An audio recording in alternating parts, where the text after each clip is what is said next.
नमस्कार दोस्तों, मैं आशुतोष आप सभी का डिकोड एग्जाम के इस डिजिटल प्लेटफॉर्म पर स्वागत करता हूं। आज हम लोग बात करेंगे चकबंदी लेखपाल भर्ती परीक्षा 2015 8 नवंबर 2015 को जो एग्ज़ाम हुआ था उसमें इवनिंग शिफ्ट के पार्ट 1 सामान्य ज्ञान के जो प्रश्न हैं आज हम लोग उस पर चर्चा करेंगे। इसके पुराने प्रश्नों को हम लोग देखेंगे। इससे पहले हम लोग पहले ही चर्चा कर चुके हैं। इसके पहले 2 वीडियो जो बनाए गए थे उसमें मॉर्निंग शिफ्ट में जो एग्ज़ाम हुआ था सामान्य ज्ञान का और ग्रामीण विकास का, इन दोनों प्रश्नों पे हम लोग चर्चा कर चुके हैं। जो मित्र हमारे नए हैं वो इस चैनल पर लेखपाल ओल्ड पेपर के नाम से एक प्लेलिस्ट बनी हुई है, वहाँ जा कर के आप इसके पूर्व के वीडियो देख लीजिए। दूसरी चीज़ कि इसके पूर्व के वीडियो में हम लोगों ने काफ़ी विस्तार से चर्चा किया था चकबंदी लेखपाल, राजस्व लेखपाल और कौन कौन से सब्जेक्ट होंगे, क्वेश्चन और ये क्वेश्चन की प्रकृति क्या होगी, कितने क्वेश्चन होंगे, इन सारी चीज़ों पर हम लोग विस्तार से पहले ही चर्चा कर चुके हैं। तो आज चलिए शुरू करते हैं। हम लोग शाम के समय इवनिंग शिफ्ट में जो एग्ज़ाम हुआ था उस पर हम लोग चर्चा करते हैं। क्वेश्चन नंबर 1 देखते हैं हम लोग। वह कौन सी नदी है जिसका उद्गम भारत में नहीं है? चूँकि भारत में बहने वाली तो ये चारों नदियाँ हैं, लेकिन इन चारों नदियों में किस नदी का उद्गम भारत में नहीं है? आगे बढ़ते हैं, इसका आंसर लेते हैं। कमेंट बॉक्स में आप लोग भी साथ साथ यदि आंसर लिखते चलें, आंसर देते चलें, जवाब देते चलें, कमेंट करते चलें, बड़ा अच्छा रहेगा। आपकी तैयारी कितनी हुई है इसका एक आउटलुक भी आपको मिल जाएगा, एक पता भी चलेगा कि नहीं कितनी तैयारी हमारी है और कितनी गहराई तक हमें और तैयारी करनी है। ठीक है, इसका आंसर हम लोग देखते हैं। इसका आंसर है ऑप्शन सी, सतलज नदी। सतलज नदी का उद्गम भारत में नहीं है, तो इसका उद्गम कहाँ है? तो इसका उद्गम है दक्षिण पश्चिम तिब्बत में समुद्र तल से 4600 मीटर ऊंचाई पर मानसरोवर के नज़दीक राक्षस ताल से इसका उद्गम है। उत्तरी भारत में बहने वाली यह सदानीरा नदी है। उत्तरी भारत में, चूँकि ये सदानीरा का अर्थ यह होता है कि वर्ष पर्यंत इसमें पानी हो, उत्तरी भारत में बहने वाली ये सदानीरा नदी है। और इस नदी की लंबाई पंजाब में बहने वाली अन्य सभी 5 नदियों से अधिक है। हिमाचल के भाखड़ा, इस नदी की एक खासियत और है कि हिमाचल में प्रमुख तथ्य है कि हिमाचल के भाखड़ा नामक स्थान पर इस नदी पर जो बांध बनाया गया उसका नाम है भाखड़ा नंगल बांध, सतलज नदी पर बनाया गया। नेक्स्ट क्वेश्चन हम लोग देखते हैं। एशिया की सबसे बड़ी प्याज की मंडी कहाँ है? ऑप्शन दिया है लसालगांव, कटरा, इस्माइलपुर और Azadpur. Option A Lasalgaon, option B Ismailpur, option C Katra, option D Azadpur. Answer इसका हम लोग देखते हैं। इसका आंसर है ए, एशिया की सबसे बड़ी प्याज की मंडी लसालगांव। लसालगांव कहाँ है? तो लसालगांव महाराष्ट्र में है। महाराष्ट्र के लसालगांव में एशिया की सबसे बड़ी प्याज की मंडी स्थित है। नेक्स्ट क्वेश्चन, उत्तर प्रदेश की प्रथम महिला मुख्यमंत्री कौन थी? इसका ऑप्शन मैं पढ़ता हूं, तारकेश्वरी सिन्हा, सुजीता कृपलानी, मायावती, विजयालक्ष्मी पंडित। मैं चाहूंगा कि इसका जवाब आप लोग भी दें, इसके लिए मैं 2 सेकंड वेट करता हूं। ऑप्शन फिर से मैं दोहराता हूं, तारकेश्वरी सिन्हा, सुजीता कृपलानी, मायावती, विजयालक्ष्मी पंडित। चलिए, थैंक यू आपके कमेंट के लिए, आप लोगों का धन्यवाद। देखते हैं हम लोग। ऑप्शन बी सुजीता कृपलानी इसका सही आंसर है। सुजीता कृपलानी उत्तर प्रदेश की पहली महिला मुख्यमंत्री थी। विजयालक्ष्मी पंडित यूएन की प्रथम भारतीय राजदूत, महिला राजदूत इनको कहा जाता है, विजयालक्ष्मी पंडित को। मायावती को उत्तर प्रदेश की दूसरी महिला मुख्यमंत्री होने का गौरव प्राप्त है। नेक्स्ट क्वेश्चन, 2 व्यक्तियों के बीच जो सामान्य बातचीत होती है, जो वार्तालाप होता है, उसमें आवाज़ का स्तर कितना होता है, आवाज़ की तीव्रता का स्तर कितना होता है, कितने डेसिबल में होता है? चूँकि डेसिबल ध्वनि की तीव्रता को मापने का, इसके स्तर को मापने का एक इकाई है, इसलिए डेसिबल में पूछा गया। डेसिबल को हम लोगों ने जाना। अब ऑप्शन हम लोग देख लें, लगभग 10 डेसिबल, लगभग 20, लगभग 30 या 5 डेसिबल। क्या होता है जब 2 लोग सामान्य तरीके से आपस में बातचीत करते हैं तो आवाज़ का स्तर कितना होता है? इसका सही ऑप्शन है ऑप्शन सी, यानी कि ध्वनि के स्तर की, डेसिबल ध्वनि के स्तर की मापक इकाई है और 2 व्यक्तियों के बीच वार्तालाप जो होता है उस वार्तालाप का स्तर कितना है? 30 डेसिबल। नेक्स्ट क्वेश्चन हम लोग देखते हैं। 1 लीटर पानी में कितनी कैलोरी होती है? बड़ा सिंपल सा, बड़ा साधारण सा क्वेश्चन है कि 1 लीटर में 1 लीटर पानी में कितनी कैलोरी होती है? Option A 25 calorie, option B 100 calorie, कोई कैलोरी नहीं, ऑप्शन डी 10 कैलोरी। इसका आंसर आप लोग दें। 2 सेकंड के लिए मैं वेट करता हूं, साथ साथ क्वेश्चन आंसर हम लोग करते चले इस सेशन में। इसका आंसर हम लोग देखते हैं। इसका आंसर है सी, और सी ऑप्शन में क्या है कि पानी में कैलोरी की मात्रा नहीं होती। नेक्स्ट क्वेश्चन, अग्नि दुर्घटना में क्या वह कौन सा ऐसा पदार्थ है? क्वेश्चन को पढ़िए पहले। अग्नि दुर्घटना में क्या अधिक तपिश पैदा करता है? इसका मतलब है कि क्या का तात्पर्य ये यहाँ ये है कि वह कौन सा पदार्थ है। क्वेश्चन का आंसर देने के लिए क्वेश्चन को समझना भी बड़ा जरूरी होता है। प्रश्न है कि अग्नि दुर्घटना में क्या अधिक तपिश पैदा करता है। यहाँ क्या का सीधा सा तात्पर्य है कि वह कौन सा पदार्थ है जिसको आग में यदि जलाया जाए या जब आग में वो जलता है तो सबसे अधिक तपिश पैदा होती है, सबसे अधिक ऊष्मा पैदा होती है। ऑप्शन हमारे पास कौन कौन से हैं, एक बार हम लोग ऑप्शन को देख लें। ऑप्शन है हमारे पास लकड़ी, दूसरा पॉलीमर, तीसरा पत्थर और चौथा दिया है उपर्युक्त में से कोई नहीं। लकड़ी जलती है तो भी ऊष्मा निकलती है, पत्थर जब गर्म होता है अग्नि दुर्घटना में यहाँ से भी ऊष्मा निकलती है, पॉलीमर यह भी ऊष्मा पैदा करता है। अब प्रश्न यह है कि इसमें से सबसे अधिक ऊष्मा कौन पैदा करता है, सबसे अधिक तपिश किसके जलने से महसूस होती है? इसका आंसर हम लोग देखते हैं। इसका आंसर है बी। बी का अर्थ यह हुआ कि पॉलीमर। आधुनिक सामग्री पॉलीमर जो है वो लकड़ी, पत्थर या ईंट आदि से अधिक तपिश पैदा करती है। तो अग्निशमन करता क्या पहनता है? अग्निशमन करता अग्नि विरोधी कपड़े पहनता है, और उन कपड़ों का नाम भी हम लोग देख लें, नोमेक्स या पॉलीबेंजामिडाजोल फाइबर। पॉलीबेंजामिडाजोल फाइबर, इसका शॉर्ट फॉर्म है PBI। ये अग्नि विरोधी कपड़े हैं और हेलमेट का प्रयोग सुरक्षा के लिए करते हैं अग्निशमन करता। ठीक है, नेक्स्ट क्वेश्चन हम लोग देखते हैं।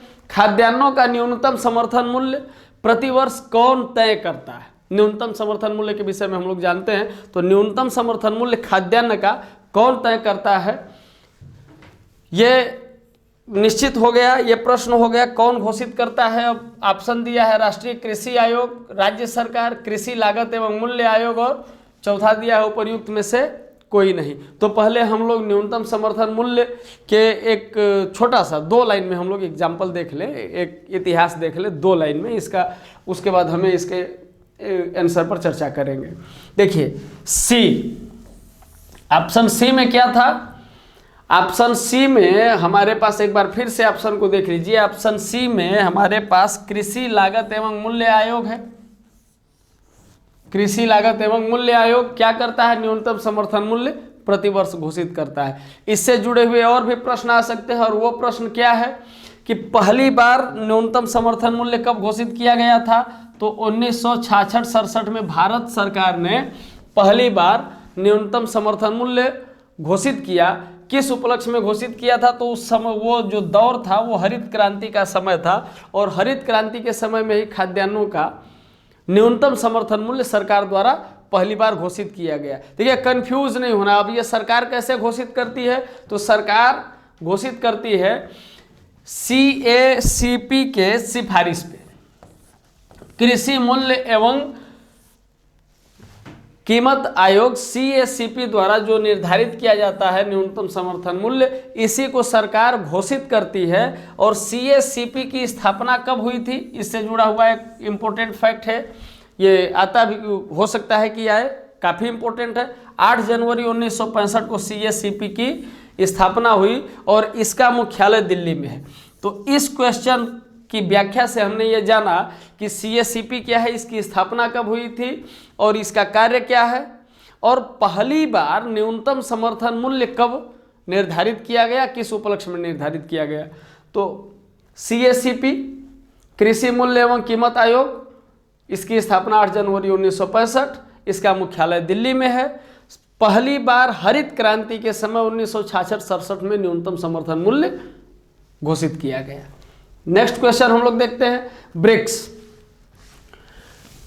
ब्राजील, रसिया, इंडिया, चीन और साउथ अफ्रीका, बैंक का मुख्यालय कहाँ है?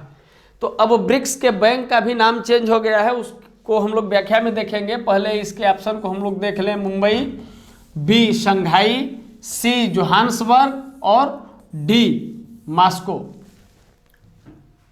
इसका आंसर आपको पता होना चाहिए, मुझे पता है, आप लोग कमेंट में इसका आंसर भी लिख रहे हैं, बहुत बहुत धन्यवाद। इसका आंसर अब हम लोग देख लेते हैं। व्याख्या में इसका क्या है, बी ऑप्शन बी क्या था, शंघाई। तो ब्रिक्स अब न्यू डेवलपमेंट बैंक हो गया है और इसके नाम से जाना जाता है। इसके सदस्य देश हैं ब्राज़ील, जैसा कि हम लोगों ने बात किया था, ब्राज़ील, रूस, भारत, चीन और दक्षिण अफ्रीका इसके सदस्य देश हैं। और इसका मुख्यालय ऑप्शन के अनुसार शंघाई चीन में है। और इसकी सबसे बड़ी विशेषता यह है कि प्रत्येक देश का समान अंशधारिता और समान मताधिकार है, यहाँ वीटो पावर किसी के पास नहीं है। यह ब्रिक्स देश की सबसे बड़ी खूबसूरती है। नेक्स्ट क्वेश्चन हम लोग देखते हैं, निम्नलिखित में से कौन सा देश नींबू का सबसे बड़ा उत्पादक है। सबसे ज्यादा नींबू का उत्पादन कौन कौन देश करता है, ऑप्शन हम लोग देख लें, मैक्सिको, बी चीन, सी भारत, डी ब्राजील। नींबू का सबसे बड़ा उत्पादक देश कौन सा है, ऑप्शन है, मेरे हिसाब से आपके पास इसका जवाब भी होगा। इसका आंसर हम लोग देखते हैं, इसका ऑप्शन है सी भारत। व्याख्या में इसको हम लोग देखेंगे, शीर्ष 5 नींबू उत्पादक देशों में भारत पहले स्थान पर, दूसरे स्थान पर मैक्सिको, तीसरे स्थान पर अर्जेंटीना, चौथे स्थान पर चीन, 5वें स्थान पर ब्राजील। नेक्स्ट क्वेश्चन हम लोग देखते हैं, विश्व पर्यावरण दिवस कब मनाया जाता है। विश्व पर्यावरण दिवस कब मनाया जाता है, डेट दिया है 23 जून, दूसरा 20 जून, तीसरा 5 जून और चौथा 27 जून। काफी इजी क्वेश्चन, इसका आंसर आपके पास है। इसका आंसर हम लोग देखते हैं, इसका आंसर है सी। विश्व पर्यावरण दिवस प्रत्येक वर्ष पर्यावरण सुरक्षा के लिए जागरूकता फैलाने और पृथ्वी को संरक्षित करने के लिए मनाया जाता है। और इसकी शुरुआत कब 5 जून को हुई थी, संयुक्त राष्ट्र पर्यावरण कार्यक्रम द्वारा यह संचालित किया जाता है। नेक्स्ट क्वेश्चन हम लोग देखते हैं, विश्व के कितने देशों में मतदान अनिवार्य है। चूंकि जितने भी लोकतांत्रिक देश हैं वहां तो मतदान होता है, लेकिन कुछ देश ऐसे हैं जहां मतदान एकदम अनिवार्य है और कुछ देश ऐसे हैं जहां मतदान नहीं करने पर सजा या जुर्माना भी हो सकता है। वहां मतदान करना या न करना आपके विवेकानुसार नहीं है, ये आपका अधिकार नहीं है, आपको मतदान करना ही है। आप ये नहीं कह सकते कि नहीं हम मतदान नहीं करेंगे, आप किसी को भी मतदान करिए, लेकिन मतदान करने के लिए आपकी सहभागिता अनिवार्य है। तो ये कितने देश हैं इस तरीके के, हम लोग देखते हैं इसके ऑप्शन में 13, 31, 23 या उपर्युक्त में से कोई नहीं। इसका सही आंसर क्या होगा हम लोग देख लें जरा। तो इसका सही आंसर होगा डी, उपर्युक्त में से कोई नहीं। क्यों कोई नहीं, क्योंकि वर्तमान में 23 देशों में मतदान की प्रक्रिया अनिवार्य है। एकदम मतदान, आप यदि वहां के नागरिक हैं तो आपको किसी भी सूरत में मतदान करना ही है, यह अनिवार्य तत्व है, ये कर्तव्यों में नहीं आता, यह अनिवार्य तत्व है। और 19 देश ऐसे हैं जहां मतदान यदि न किया जाए तो सजा या जुर्माना भी हो सकता है, होता भी है। ये यहाँ क्लियर हो गया ना कि 33 देशों में मतदान अनिवार्य है और 19 देश ऐसे हैं, 33 देशों में 19 देश ऐसे हैं जहां मतदान न करने पर जुर्माना हो सकती है या सजा हो सकती है। नेक्स्ट क्वेश्चन हम लोग देखते हैं, चुनाव आचार संहिता के अनुसार चुनावों के समय किसका निषेध है। चूंकि जब चुनाव आता है तो बहुत सारी चीज़ें हम लोग देखते हैं, लोकतंत्र का बड़ा पर्व है, महापर्व है, तो चुनाव आयोग जो तय करता है चुनाव आचार संहिता, उसमें किन किन चीज़ों को निषेध किया गया है कि ये काम आपको नहीं करना चाहिए। ऑप्शन में हम लोग देखते हैं, घृणाजनक भाषण तथा पुतला जलाना, प्रचार के लिए सरकारी मशीनरी का उपयोग करना, निर्वाचन अधिकारियों का स्थानांतरण, निर्वाचन अधिकारियों का ट्रांसफर करना, या उपर्युक्त सभी। क्या इसमें से कोई एक ऑप्शन होगा या उपर्युक्त तीनों ऑप्शन होंगे कि चुनाव आचार संहिता के अनुसार चुनावों के समय इन तीनों ऑप्शन का निषेध किया जाएगा। आंसर इसका हम लोग देखते हैं, चूंकि आप भी एक लोकतांत्रिक देश में है तो इसका आंसर आपके पास होगा, तो मैं चाहूँगा कि आप इसका आंसर दें, तब तक हम लोग इसकी व्याख्या देखते हैं। इसकी व्याख्या क्या है कि चुनाव के दौरान किसी प्रकार की हिंसात्मक या उल्टी सीधी बयानबाजी को रोकने के लिए एक आचार संहिता बनाई जाती है ताकि चुनाव को सत्यनिष्ठा ईमानदारी के आधार पर पूरा कराया जा सके, और इसे ही चुनाव आचार संहिता कहते हैं। तो इसमें कौन कौन सी चीज़ों का निषेध है? तो ऑप्शन डी रहा उपर्युक्त सभी। उपर्युक्त सभी का अर्थ क्या हुआ कि निर्वाचन आयोग का कार्य राजनीतिक दलों के लिए आचार संहिता तैयार करना है। निर्वाचन आयोग अब क्या है? तो निर्वाचन आयोग एक संवैधानिक संस्था है। संविधान के भाग 15 के अनुसार अनुच्छेद 324 से 329 में निर्वाचन से संबंधित उपबंध दिया गया है। आचार संहिता के समय उपर्युक्त सभी का निषेध है। मतलब आप घृणाजनक भाषण नहीं कर सकते, पुतला दहन नहीं कर सकते, आप निर्वाचन कर्मचारियों का या अधिकारियों का स्थानांतरण नहीं कर सकते। ये चुनाव आचार संहिता में निर्दिष्ट है, इसको लिखा गया है। भारतीय खाद्य निगम की स्थापना कब हुई? इसको हम लोग अपने पिछले एक क्वेश्चन जो था हम लोगों का CSCP से जुड़ा हुआ, उससे हम लोग जोड़ करके देखेंगे कि भारतीय खाद्य निगम की स्थापना कब हुई थी। ऑप्शन में देखेंगे 5 जनवरी 1962, 14 जनवरी 1965, 25 जनवरी 1966, 1 जनवरी 1960। कहीं ना कहीं ये सारे प्रश्न हम लोगों को हरित क्रांति से जोड़ रहा है। ये भारतीय खाद्य निगम हरित क्रांति से जोड़ रहा है क्योंकि इसी समय न्यूनतम समर्थन मूल्य भी लागू होता है और हरित क्रांति चल रही है, खाद्यान्नों का न्यूनतम समर्थन मूल्य, तो कहीं ना कहीं ये उससे कोरिलेट कर रहा है। ऑप्शन देख लें हम लोग, समय भी लगभग वही दिया है। तो अब गेस किया जाए कि कौन सा समय होगा, कौन सा ऑप्शन सही होगा। चलिए इसका आंसर हम लोग देखते हैं, इसकी व्याख्या देखते हैं। इसकी व्याख्या है ऑप्शन बी। भारतीय खाद्य निगम की स्थापना 14 जनवरी 1965 में की गई और इसका पहला जिला कार्यालय तंजौर था। इसका मुख्यालय चेन्नई तमिलनाडु में है। इसका जो पहला जिला कार्यालय था वो कहाँ था? तंजौर, और इसका मुख्यालय चेन्नई में। क्लियर? आगे देखते हैं। इसको फूड कारपोरेशन एक्ट 1964 के अंतर्गत लागू किया गया। भारतीय खाद्य निगम, इसका कार्य क्या है कि भारतीय खाद्य निगम का जो कार्य है वो भारत में खाद्य सुरक्षा को सुनिश्चित करने हेतु तो यह खाद्यान्नों को क्रय करके गोदामों में भंडारित करता है। भारतीय खाद्य निगम का यह प्रमुख कार्य है। नेक्स्ट बड़ा झकझोरने वाला प्रश्न है। इसका आंसर मुझे लगता है कि लगभग प्रत्येक भारतीय को पता होना चाहिए। प्रश्न है, जिस दिन भगत सिंह को फांसी दी गई वह शहीद दिवस के रूप में प्रत्येक वर्ष कब मनाया जाता है? इस प्रश्न में दो प्रश्न हैं एक साथ। वो दोनों प्रश्न क्या है? पहला तो ये जानना चाहता है कि भगत सिंह को फांसी किस दिन दी गई, और दूसरा ये जानना चाहता है कि शहीद दिवस क्यों मनाया जाता है और शहीद दिवस कब मनाया जाता है।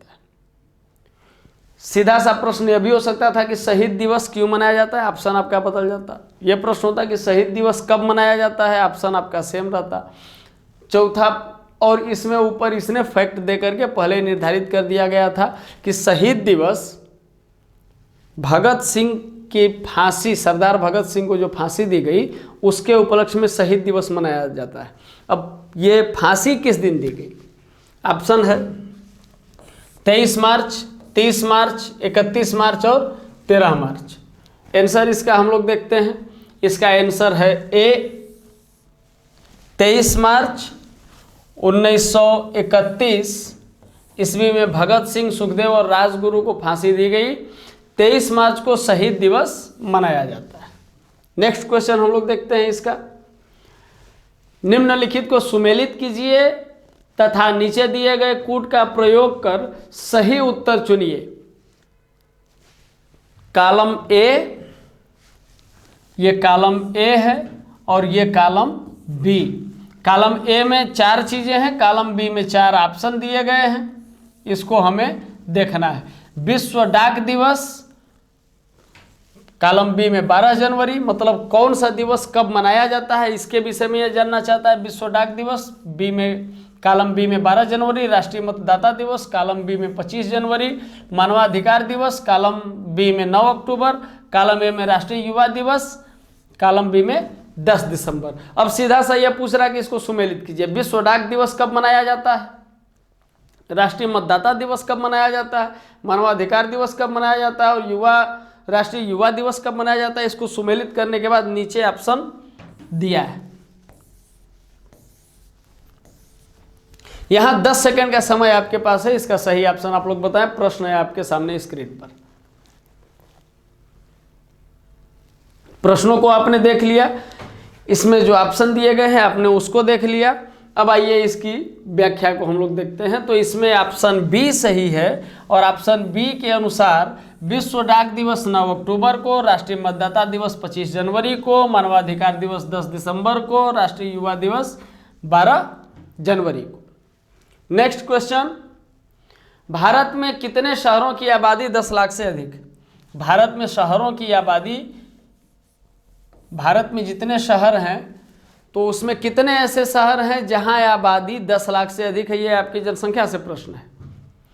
तो इसका ऑप्शन हम लोग देखेंगे 43, 53, 63 या 33। कितने शहर हैं जिसकी आबादी 10 लाख से, उस शहर में रहने वाले निवासियों की जनसंख्या 10 लाख से अधिक? इसका आंसर हम लोग देखते हैं। तो बी इसका आंसर है। जनगणना 2011 के अनुसार 10 लाख से अधिक जनसंख्या वाले शहर 53 हैं, जबकि 2001 में इन शहरों की संख्या कितनी थी? 33।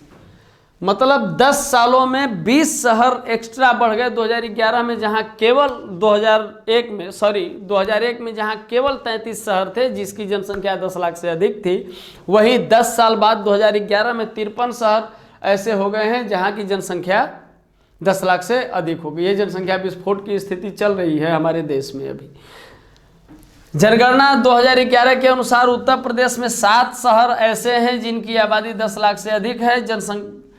और सर्वाधिक आबादी वाले 5 शहर मुंबई, दिल्ली, कोलकाता, चेन्नई तथा बंगलौर है। सबसे अधिक जनसंख्या वाले ये 5 शहर हैं, मुंबई, दिल्ली, कोलकाता, चेन्नई और बंगलौर। उत्तर प्रदेश में 7 शहर ऐसे हैं जहां की जनसंख्या 10 लाख से अधिक। ठीक है, नेक्स्ट क्वेश्चन हम लोग देखते हैं। संकल्प प्रदान अभियान किसने आरंभ किया था? ऑप्शन दिया हुआ है, सीधा सा प्रश्न है कि संकल्प प्रदान एक अभियान है, वो किसने शुरू किया? बिल गेट्स, सुनील गावस्कर, अमिताभ बच्चन या बराक ओबामा।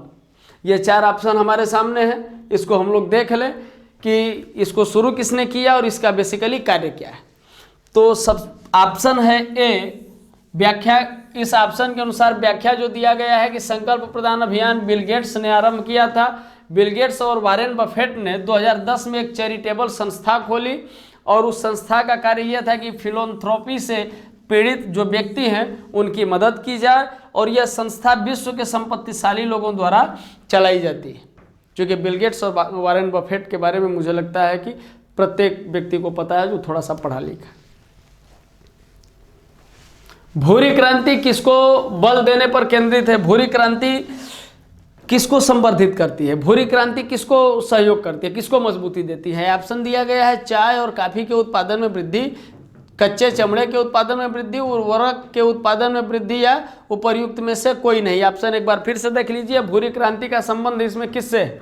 सीधा सा प्रश्न यदि बदल जाए, टर्म्स यदि बदल जाए, भूरी क्रांति किसको बल देने पर केंद्रित है, या भूरी क्रांति का संबंध इनमें से किस पर है, या भूरी क्रांति किसको मजबूत करती है? क्लियर? तो 4 ऑप्शन है, चाय और कॉफी के उत्पादन में, कच्चे चमड़े के उत्पादन में, उर्वरकों के उत्पादन में या उपर्युक्त में से कोई नहीं। इसका ऑप्शन हम लोग देखेंगे, इसका ऑप्शन है बी, और बी के अनुसार भूरी क्रांति का संबंध उर्वरक के उत्पादन में वृद्धि से है। श्वेत क्रांति का संबंध किससे है? दूध और डेयरी उत्पादों से। क्लियर? नेक्स्ट क्वेश्चन, श्वेत क्रांति, ऑपरेशन फ्लड। नेक्स्ट क्वेश्चन, बृहद सांची स्तूप किस काल से संबंधित है? सीधे सीधे बौद्ध, ये एंशिएंट हिस्ट्री से क्वेश्चन हमारा कोरिलेट कर रहा है। और यहाँ पर प्रश्न है बृहद सांची स्तूप किस काल से संबंधित है, या प्रश्न यहाँ ये भी हो सकता है कि बृहद, ये अभी हम लोग पुराने प्रश्नों को देख रहे हैं इसलिए पुराने प्रश्नों की व्याख्या कर रहे हैं, इससे संबंधित संदर्भ जो आ रहे हैं वो मैं आपसे शेयर कर ले रहा हूँ। यहाँ संदर्भ यह भी हो सकता है कि बृहद सांची स्तूप किससे संबंधित है, यह भी हो सकता है कि बृहद सांची स्तूप किस धर्म से संबंधित है। इस तरीके से प्रश्न, यानी कि बृहद सांची स्तूप से प्रश्न इस तरह से बनाए जा सकते हैं। इसका उत्तर क्या होगा, ऑप्शन देख लीजिए, कुषाण काल से यह संबंधित है, या गुप्त काल से संबंधित है, हर्षवर्धन काल से संबंधित है, या मौर्य काल से संबंधित। इसका संबंध किससे है, इसका आंसर हम लोग देखते हैं। इसका आंसर है डी, बृहद सांची स्तूप का निर्माण सम्राट अशोक ने करवाया था और इसका निर्माण 300 BC में हुआ। यहां तक तो क्लियर हो गया। अब सांची कहाँ है, तो सांची मध्य प्रदेश की राजधानी भोपाल में स्थित है और यह स्तूप कैसा है, अर्धवृत्त या कटोरे की आकृति का बना हुआ है यह सांची स्तूप, बृहद सांची स्तूप। नेक्स्ट क्वेश्चन, इनमें से कौन असंगत है। 4 नाम यहां दे दिए हैं और इन 4 नामों में पूछ रहा है कि इनमें कौन असंगत है। पहला है नीता मेहता, कुणाल कपूर, संजीव कपूर, तरला दलाल। नीता मेहता, कुणाल कपूर, संजीव कपूर और तरला दलाल। इसमें से देखिए कि क्या चारों लोगों का प्रोफेशन एक ही है या प्रोफेशन के लेवल पर इन लोगों में अंतर है। ध्यान से यदि हम देखेंगे तो हमें पता चलेगा कि 3 लोगों का प्रोफेशन सेम है, एक आदमी का प्रोफेशन अलग है। तो जो जिसका प्रोफेशन अलग है वो असंगत हुआ, वो अलग हुआ। तो जैसे ही ये चीज़ हमें पता चलती है, ऑप्शन हमारे सामने है, सही आंसर पर हम टिक लगाएंगे। आइए इसका आंसर देखते हैं। चलिए कमेंट में भी आपके आंसर आ रहे हैं, इसका आंसर हम लोग देखते हैं। इसका आंसर है आंसर बी। क्यों बी, क्योंकि नीता मेहता, संजीव कपूर और तरला दलाल ये सभी मशहूर शेफ हैं, लेकिन कुणाल कपूर अभिनेता है। प्रोफेशन के लेवल पर ये असंगत हो गए, ये अलग हो गए। नेक्स्ट क्वेश्चन, भारत के किस राज्य में प्रति व्यक्ति मदिरा सेवन सर्वाधिक है। देखिए सीधा सा प्रश्न ये है कि भारत के किस राज्य में प्रति व्यक्ति, यहाँ मदिरा की खपत की बात नहीं हो रही है कि किस राज्य में सबसे ज़्यादा मदिरा की खपत होती है, ये बात नहीं हो रही। यहाँ ये बात हो रही है कि किस राज्य का व्यक्ति या प्रति व्यक्ति मदिरा का सेवन सबसे अधिक करता है। ठीक है, ऑप्शन है नागालैंड, जम्मू और कश्मीर, केरल और Punjab. Option A Nagaland, option B Jammu और Kashmir, option C Kerala, option D Punjab. Clear, इसका आंसर अब हम लोग देखते हैं। तो इसका आंसर होगा ऑप्शन सी, इसका सही आंसर है। ऑप्शन सी इसका सही आंसर क्यों है, आप लोगों के दिमाग में प्रश्न भी आया होगा कि मार्च 2015 में तो केरल में शराब पर प्रतिबंध लगा दिया गया, लेकिन आपको जानकारी होनी चाहिए कि शराब पर पूर्ण प्रतिबंध नहीं लगा।